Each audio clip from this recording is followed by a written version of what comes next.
बेटा हम लोग पहुंचे टाइम वैल्यू ऑफ मनी में, क्वेश्चन नंबर 7 में। ये हमारे टेक्स्ट बुक का क्वेश्चन नंबर 7 है। वैसे अगर आपको table A1, A2, A3, A4 चारों का फॉर्मूला पता है तो ये बहुत छोटा ही क्वेश्चन है, बहुत इजी है। अगर आपको फॉर्मूला पता होंगे तो बहुत इजी है।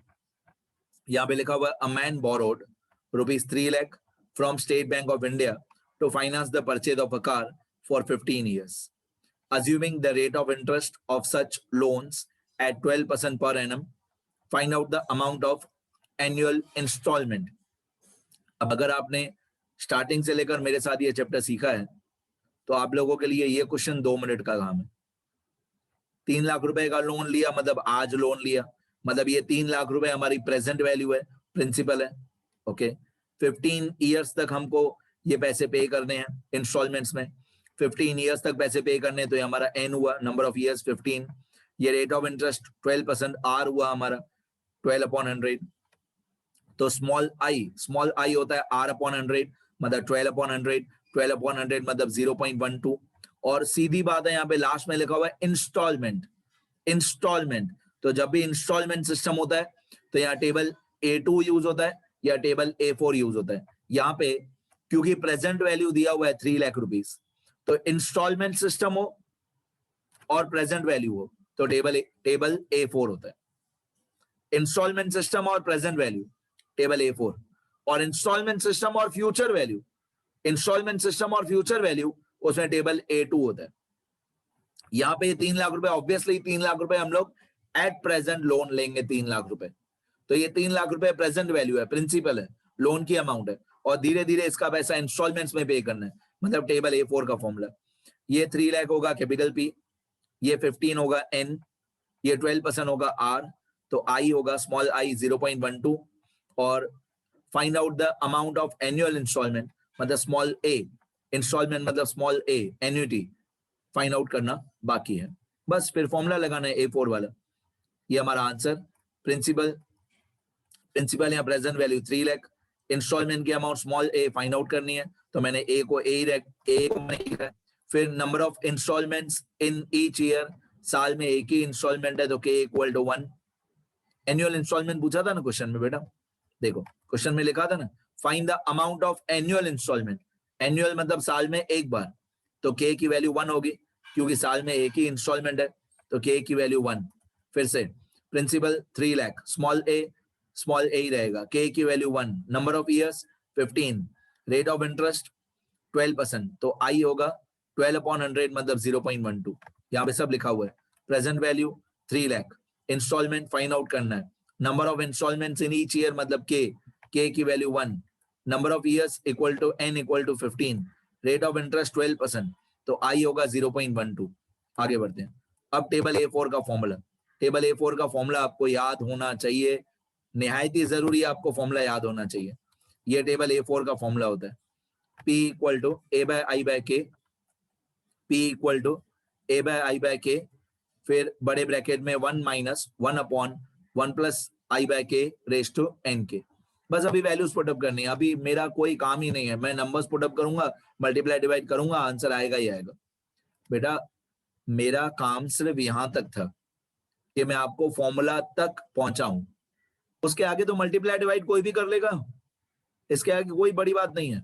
ये 3 लाख रुपीस प्रेजेंट वैल्यू है, ये प्रेजेंट वैल्यू 3 लाख रुपीस है, स्मॉल a फाइंड आउट करना है, रेट ऑफ इंटरेस्ट 12% था तो i आएगा 0.12, k है 1, साल में एक ही इंस्टॉलमेंट है, ये 1 सेम, ये माइनस सेम, ये 1 same, curly bracket same, 1 plus same, i की वैल्यू 0.12, k की वैल्यू 1 रेज़ टू N/K होगा 15 × 1, 15 ईयर्स × 1। अब धीरे धीरे सॉल्व करेंगे, पहले ये 0.12 डिवाइड बाय 1 0.12, और ये 0.12 डिवाइड बाय 1 0.12, फिर 15 मल्टीप्लाई बाय 1 15।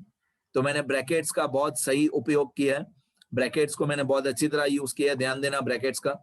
ये 0.12 डिवाइड बाय 1 0.12, ये 0.12 डिवाइड बाय 1 0.12, और ये 15 मल्टीप्लाई बाय 1 15। आगे अब ये 0.12 जो यहाँ पे RHS में डिवीजन में है, ये सामने LHS में मल्टीप्लाई हो जाएगा, तो 3 लाख मल्टीप्लाई बाय 0.12 हो जाएगा, 3 लाख मल्टीप्लाई बाय 0.12 ये होता है 36,000, मतलब 0.12 सामने मैंने मल्टीप्लाई कर दिया, तो ये होता है 36,000। अब ये a सेम, फिर ये 1 सेम, माइनस सेम, ये 1 सेम, यहाँ पे 1 प्लस 0.12 ये हो जाएगा 1.12, 1.12 रेस टू 15। अब 1.12 रेस टू 15 ये होता है 5.47357, ठीक है। 1.12 रेस टू 15 ये होता है 5.47357।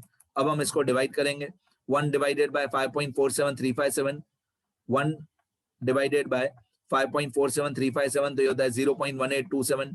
फिर हम लोग करेंगे 1 माइनस 0.1827 तो ये होता है 0.8173। अब ये 0.8173 सामने LHS में डिवाइड हो जाएगा, तो 36,000 डिवाइडेड बाय 0.8173 तो हमारा स्मॉल a आएगा 44,047.27।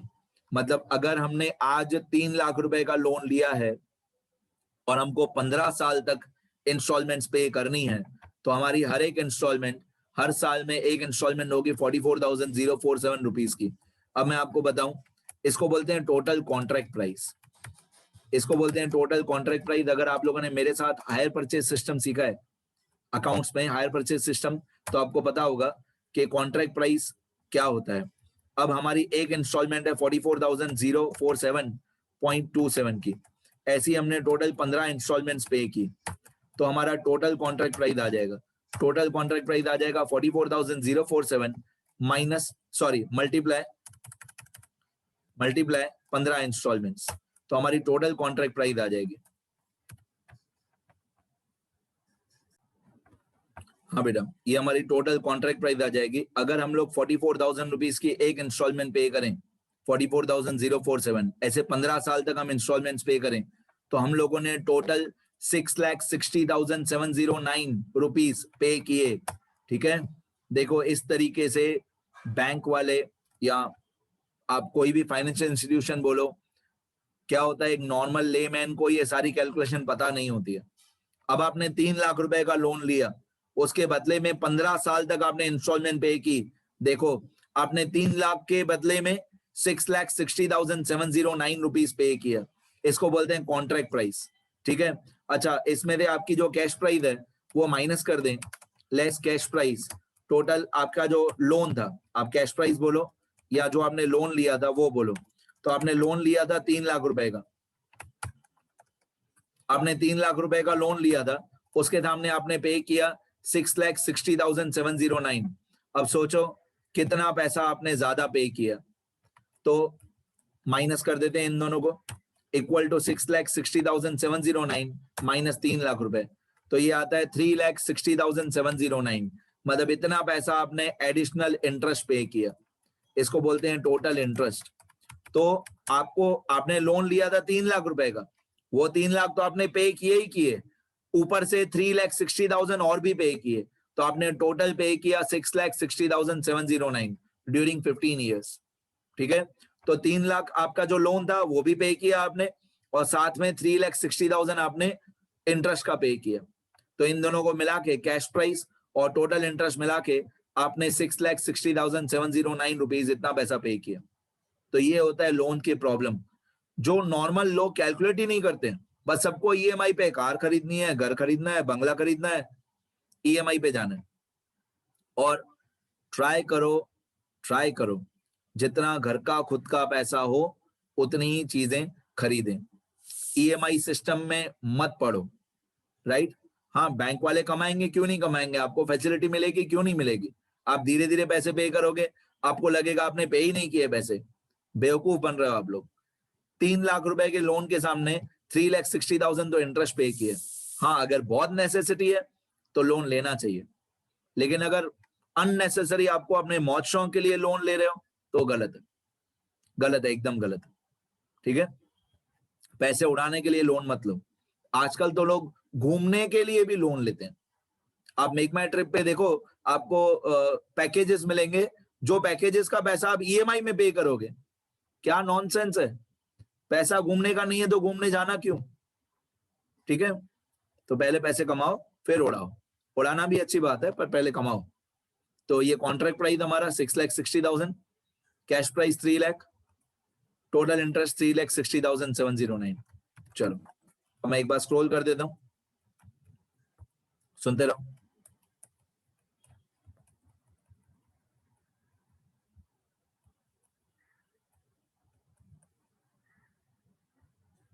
ये क्वेश्चन है, यहां से आंसर हमारा, ये फॉर्मूला याद करके जाना है अच्छी तरह। टेबल A4 का फॉर्मूला ये,